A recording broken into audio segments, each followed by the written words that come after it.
CCL Radio. Épisode 4, Nancy.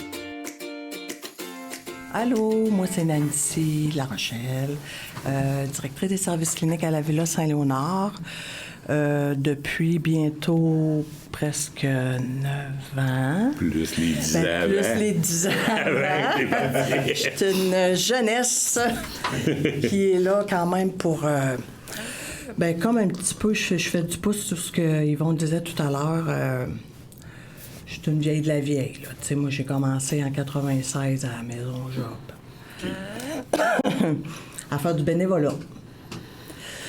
Par la suite, moi, en fin de compte, ce que je cherchais, c'était...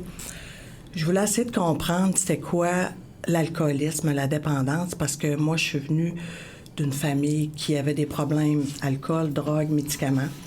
Oui. Puis, par la suite aussi, j'ai eu un copain qui avait des problèmes de toxicomanie. Fait que je voulais comprendre c'était quoi cette bébête-là, pourquoi il se comportait de cette façon-là aussi. Alors, je me suis dirigée, justement, comme je te dis, à faire du bénévolat en 96. Mais par la suite, j'ai eu comme la piqûre. Puis là, je me suis dit, je veux aller mettre des mots scientifiques. Je veux aller améliorer, si tu veux, mes connaissances, mes compétences pour aller un petit peu plus loin dans tout ça. Alors là, j'étais allée à l'école. J'ai fait mon petit cheminement académique qui m'a amené à un moment donné dans une autre ressource, mais c'était plus communauté thérapeutique. C'était moi l'approche de la villa, l'approche humaniste, l'approche des étapes, l'approche où on prend... Je ne veux pas dénigrer d'autres approches, sauf que moi, ça me rejoignait plus. Parce que pour moi, la confrontation, je pense pas... Oui, la confrontation positive peut avoir un bel impact, mais je pense pas que la confrontation, d'aller vraiment diriger notre intervention au niveau de l'image de la personne, au niveau de l'estime de la personne, ferait pour moi un bon travail. J'ai eu l'expérience justement de le pratiquer pendant pratiquement 1 an avec cette approche-là, puis pour moi, ça me satisfaisait pas. Le jour où j'arrivais à Villa Saint-Léonard, j'ai vu que c'était une approche différente. Une approche où tu prends le temps de parler avec l'individu, tu prends le temps de connaître l'individu. Puis moi, à quelque part aussi, étant une personne hypersensible, ça me rejoignait. Donc, alors, j'ai décidé de travailler à la maison d'aide de la Villa Saint-Léonard dans notre beau presbytère à Saint-Léonard. Fin 92, début 2000, j'ai commencé mes premiers pas dans cette belle ressource-là. Puis, j'ai continué à grandir au niveau de mes connaissances, mes compétences, puis au niveau personnel aussi, je dirais. J'ai continué à grandir au sein de l'équipe de la Villa, avec l'approche de la Villa. Puis, en même temps, je regardais les gens autour de moi évoluer, mes proches. Puis, de par mon expérience à la Villa, je trouvais plus les mots. Je parvenais plus à mettre une distance. Je parvenais plus à me protéger contre... Parce que moi, c'est comme un genre de protection à laquelle j'avais commencé ce métier-là pour, justement, arrêter de toujours être la sauveuse. Parce que moi, j'étais un petit peu la sauveuse de tout un chacun. Mais aujourd'hui, oui, je sauve d'une certaine façon, mais avec de l'empathie. Je suis plus sympathique comme j'étais. Je me mettrais plus le nez à terre, je me mettrais plus dans des situations compromettantes pour m'empêcher, moi, de cheminer puis d'évoluer. Mais voilà, là, je suis encore là, je suis encore à Villa, je suis encore assis là. Puis je pense que, j'essaie de faire mon travail du mieux que je peux. Des fois, c'est pas toujours évident, mais j'ai tellement de belles gangs. Ceux que tu as entendus, Yvon et Yves, c'est des collègues pour moi qui sont extrêmement importants dans ma vie, qui m'aident aussi à cheminer, qui m'aident. J'apprends encore à travers eux. Hein? On apprend ensemble. Puis, je te dirais, en tout cas, tant que je vais avoir la santé, Dominique, je vais rester assis là. Peut-être que je pourrais peut-être pas être assis là pendant plusieurs années, mais en tous les cas, un jour à la fois, hein, c'est ce qu'on prend. Oui, exactement, donc, c'est ce que j'allais dire. Un jour à la fois. Donc, mais oui, je pense que je vais faire encore un petit bout de chemin là-bas. mes compétences, je vais essayer de continuer à les développer aussi. Moi, j'aime développer des programmes de thérapie. OK. J'en ai développé quelques-uns depuis que j'étais à la Villa. Puis, je dirais que c'est ma force. Là, maintenant, j'ai un beau collaborateur par l'entremise de... On pourrait dire l'intelligence artificielle, Oui. mais toujours en combinaison avec l'intelligence humaine, il ne faut pas l'oublier. Oui, non, c'est ça, l'intelligence artificielle n'est pas, quand même pas ses toujours, limites, là. pas encore autonome. C'est ça. Heureusement. Mais je pense que j'ai quand même accompli certains programmes des projets que j'ai réalisés pour la Villa, puis je pense que ça l'a permis à la Villa de grandir d'une certaine façon, d'avoir une situation financière plus mieux que en c'était. santé, mieux que c'était. Donc, puis je souhaite être capable d'avoir la santé pour pouvoir poursuivre à développer d'autres beaux projets en compagnie de ces gentils collègues-là. Puis on a une belle équipe de travail, je te dirais, à la Villa. On fait vraiment une belle équipe. Oui, ben écoute, je vous ai rencontrés, puis effectivement, c'est ce qui est ressorti de tout le monde. Je dis, vous êtes tellement une belle gang. Oui, vraiment. Vraiment. Mais c'est comme une famille, hein? C'est ça. Ouais. Moi, ce que j'aurais le goût d'ajouter par rapport à Nancy, là, moi, ça fait quand même plusieurs années que je travaille dans différents milieux, avec plusieurs équipes et plusieurs approches différentes. Un des points forts que j'aime à la Villa de la direction clinique, là, c'est que Nancy, là, elle nous fait confiance. Parce qu'à la Villa Saint-Laurent, là, on est plusieurs intervenants, mais chacun on a notre couleur puis notre saveur. Ouais. Puis Nancy, elle nous permet d'évoluer dans notre couleur, dans notre saveur. Oui. Pour que les résidents, les gens qui viennent à la Villa Saint-Laurent soient exposés à plusieurs approches différentes, plusieurs discours différents, plusieurs façons différentes de voir la chose. On n'est pas tous pris dans un carcan, mais tu peux pas dire ça, parce que si on dit pas ça, elle a beaucoup d'ouverture par rapport à quand ça tient la route, puis que ça fait du sens. Oh oui, ça tient la route.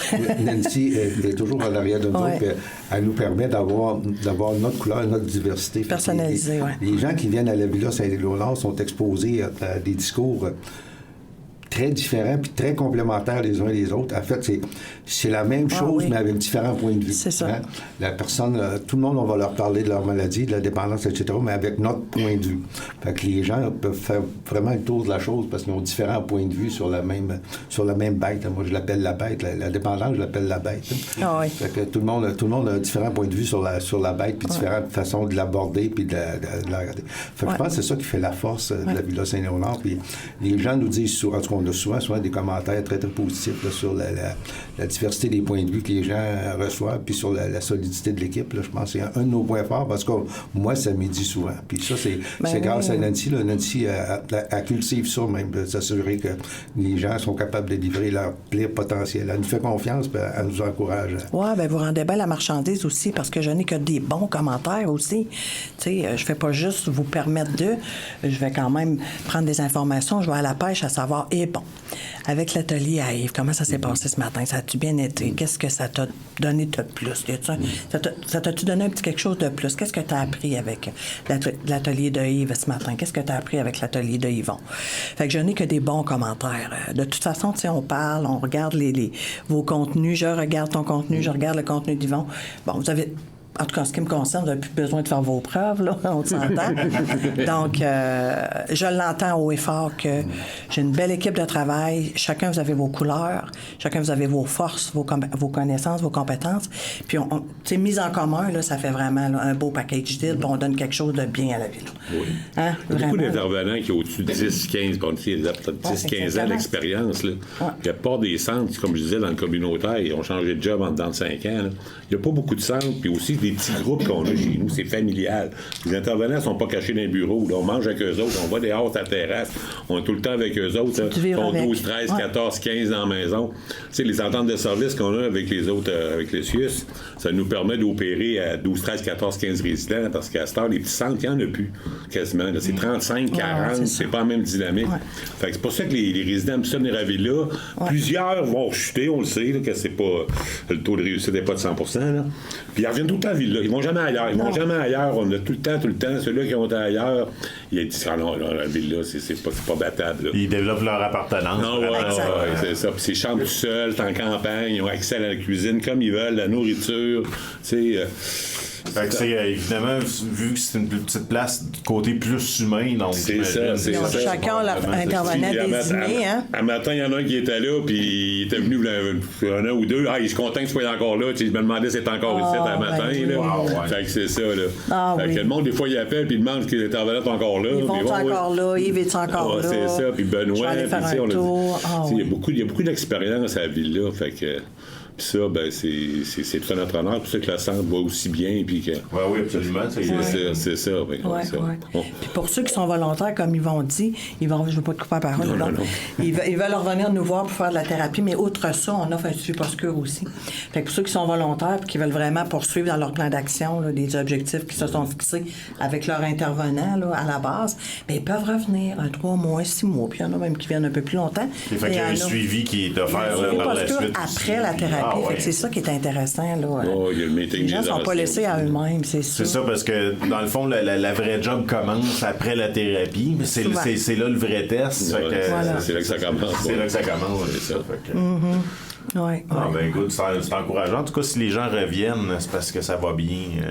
Oui. En fait, je ne sais pas si ça va. C'est contradictoire. Moi, je l'ai dit, quand j'ai joué, à chaque fois qu'ils reviennent, il y en a qui viennent 2, puis 3 fois, puis 4 fois. C'est plutôt rare, 4-5 fois. Là.